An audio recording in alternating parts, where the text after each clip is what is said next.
Hello students, स्वागत है आपका अपने चैनल अल्फा क्लासेस में। तो बच्चों, आज हम बात करने वाले हैं सॉलिड, लिक्विड और गैस, इन तीनों की प्रॉपर्टीज़ के बारे में डिटेल से पढ़ने वाले हैं, जैसे कि आपको यहाँ पे दिख रहा है ना। और आप जानते हैं कि सॉलिड हो, लिक्विड हो या गैस, ये तीनों ही मैटर है और तीनों के तीनों क्या होते हैं कि स्मॉलेस्ट पार्टिकल्स से बने होते हैं, है ना। तो हमको उनके पार्टिकल्स के बारे में स्टडीज़ करना है और उनके पार्टिकल्स को स्टडी करके हम लोग उनके प्रॉपर्टीज़ के बारे में पता कर लेंगे कि किसका प्रॉपर्टीज़ कैसा होता है, सॉलिड का प्रॉपर्टीज़ क्या होता है, लिक्विड का प्रॉपर्टीज़ क्या होता है और गैस का प्रॉपर्टीज़ क्या होता है। सबसे पहले हम स्टार्ट करेंगे सॉलिड से, ठीक है ना। तो हम आते हैं सॉलिड की तरफ। हम सबसे पहले बात करेंगे सॉलिड। तो ये जो आपको दिख रहा है ये सॉलिड है ना, ठीक है। तो ये जो सॉलिड है, इसके जो पार्टिकल्स आपको दिख रहे हैं, ये क्या हो रहा है, जिसके पार्टिकल्स है एक जगह, है ना, एक जगह रुक करके सिर्फ ऑसिलेट कर रहा। जैसे ठंड में आप लोग कैसे थरथराते हो एक जगह रुक के हुए, वैसे ही यहाँ पे जो सॉलिड के पार्टिकल्स है ना, वो एक जगह रुक के सिर्फ क्या कर रहे हैं, ऑसिलेट कर रहे हैं। और इसकी जगह पे अगर आप लिक्विड के पार्टिकल्स को देखेंगे तो लिक्विड के जो पार्टिकल्स हैं वो सॉलिड के कंपेयर में थोड़ा ज़्यादा मूवमेंट कर रहे हैं, है ना। सॉलिड के कंपेयर में थोड़ा ज़्यादा उछल कूद बना रहे हैं एकदम, ठीक है। और अगर हम गैस में आ जाएं, गैस के पार्टिकल्स को अगर हम देखें तो सबसे ज़्यादा जो मौज मस्ती है, सबसे ज़्यादा जो एंजॉय कर रहा है वो गैस के पार्टिकल्स कर रहे हैं। तो तीनों में सबसे ज़्यादा एंजॉय कौन करता है, वो गैस के पार्टिकल्स। ये सबसे ज़्यादा मूवमेंट इनका रहता है। इनके पार्टिकल्स को आप देख रहे हैं किस तरह से उछल कूद बनाए हुए, तूफान मचाए हुए अंदर में, है ना।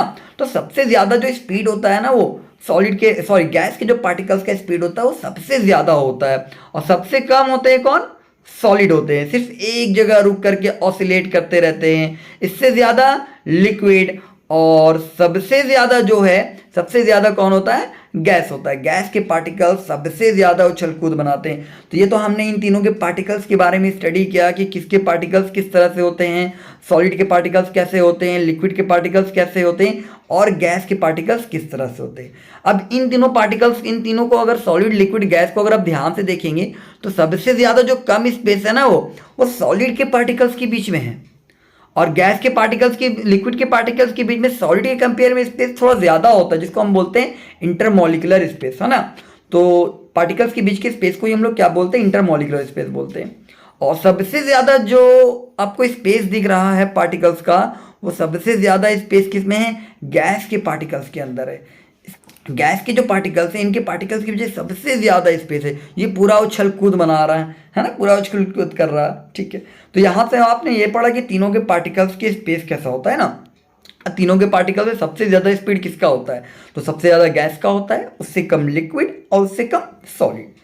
तो जिसका स्पीड जितना ज़्यादा होगा, जिसके पार्टिकल्स का स्पीड जितना ज़्यादा होगा, उसके पार्टिकल्स का काइनेटिक एनर्जी उतना ही ज़्यादा होगा।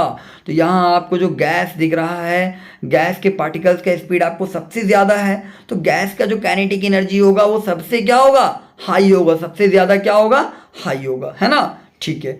और उसके बाद अगर हम लिक्विड में आ जाएं, लिक्विड के पार्टिकल्स का स्पीड अगर देखें तो लिक्विड के जो पार्टिकल्स का स्पीड है लेकिन गैस से कम है, तो इसका जो काइनेटिक एनर्जी होगा ना, वो गैस से क्या होगा, कम होगा। आए बात समझ में। अब अगर हम सॉलिड के पार्टिकल्स को देख लें तो सॉलिड के पार्टिकल्स के पास भी मूवमेंट है, लेकिन वो सिर्फ एक जगह रुक करके ऑसिलेट कर रहा, वो तो लिक्विड से भी ज़्यादा कम है, लिक्विड से भी ज़्यादा कम स्पीड है इसका। तो सबसे ज़्यादा, सबसे कम काइनेटिक एनर्जी किसके पास होगा, सॉलिड के पास होगा। सबसे ज़्यादा काइनेटिक एनर्जी गैस के पास, और लिक्विड के पास जो काइनेटिक एनर्जी होता है सॉलिड से ज़्यादा, गैस से कम। क्योंकि लिक्विड के जो पार्टिकल्स हैं उनका स्पीड सॉलिड से ज़्यादा होता है और गैस से क्या होता है, कम होता है। कोई दिक्कत नहीं, यहाँ पे क्लियर है आप लोग को। आगे बढ़ते हैं, ठीक है। अब हम बात करेंगे फेज ट्रांजिशंस को। सॉलिड से लिक्विड, लिक्विड से गैस कैसे बदलते हैं, है ना।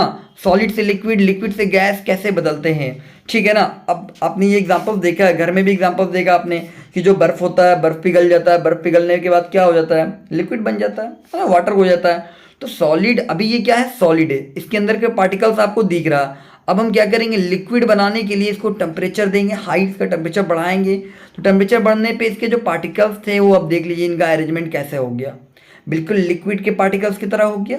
तो सॉलिड को जब आप टेम्परेचर हाई दीजिएगा, जब सॉलिड का टेम्परेचर बढ़ाइएगा, तो सॉलिड किस में चेंज हो जाता है, वो लिक्विड में चेंज होता है। उसके जो पार्टिकल्स होते हैं वो, उनका काइनेटिक एनर्जी बढ़ जाता है टेम्परेचर देने पे, ठीक है। अब इसका टेम्परेचर और बढ़ाइएगा, काइनेटिक एनर्जी और बढ़ेगा, तो अब ये लिक्विड गैस में, जैसे वाटर वेपर में, सॉलिड से लिक्विड, लिक्विड से गैस। तो सॉलिड से लिक्विड कैसे हुआ? टेम्परेचर बढ़ाने पे। लिक्विड से गैस कैसे होगा? टेम्परेचर को और बढ़ाने पे। तो अब इसकी काइनेटिक एनर्जी देख रहे हैं आप, कितना ज्यादा काइनेटिक एनर्जी से ये मूवमेंट कर रहा। समझ में आया कि नहीं आया? ठीक है। अब जब गैस से वापस आपको लिक्विड चाहिए, तो वो सिंपल सी बात है, लिक्विड से गैस चाहिए था तो हमने इसको हीट किया था, गर्म किया था। अब गैस से लिक्विड चाहिए तो वापस से आप इसको क्या कर देंगे? ठंड कर देंगे। आप इससे हीट रिड्यूस कीजिएगा, ठंडा कीजिएगा, इसको कोल्ड करेंगे, टेम्परेचर डाउन करेंगे। तो जब टेम्परेचर डाउन करेंगे तो इसका काइनेटिक एनर्जी घट गया कि नहीं घट गया? देखिए तो सारे के सारे काइनेटिक एनर्जी क्या हो गया? घट गया। अब ये किस फॉर्म में हो गया? गैस से लिक्विड, जैसे वाटर वेपर से वाटर बन जाता है। अब जब वाटर बन चुका है, मान लो लिक्विड बन चुका है, अब उस लिक्विड को सॉलिड बनाना है तो टेम्परेचर और घटाना पड़ेगा, काइनेटिक एनर्जी और घटाना पड़ेगी, क्योंकि सॉलिड का काइनेटिक एनर्जी सबसे कम होता है। तो हमने यहाँ पे टेम्परेचर घटाना चालू कर दिया और ये आपको दिख रहा है कि अब इसका जो पार्टिकल्स है बिल्कुल सॉलिड के पार्टिकल्स के अरेंजमेंट की तरह हो गया ना अब। तो अब ये क्या बन गया? सॉलिड बन गया। समझ में आया? लिक्विड से सॉलिड बना लिया, टेम्परेचर को रिड्यूस करके, टेम्परेचर को घटा करके। कोई दिक्कत नहीं है, क्लियर है। अगर आप लोग को इस वीडियोस में कुछ प्रॉब्लम है तो आप कमेंट पे हमें बता सकते हैं, ताकि मैं आपको उस डॉट्स को क्लियर कर सकूं। उम्मीद है कि आपको ये वीडियो समझ में आया होगा। अगर समझ में आ गया तो वीडियो को लाइक शेयर कमेंट ज़रूर कर देना। ठीक है, bye, take care all of you. ठीक है।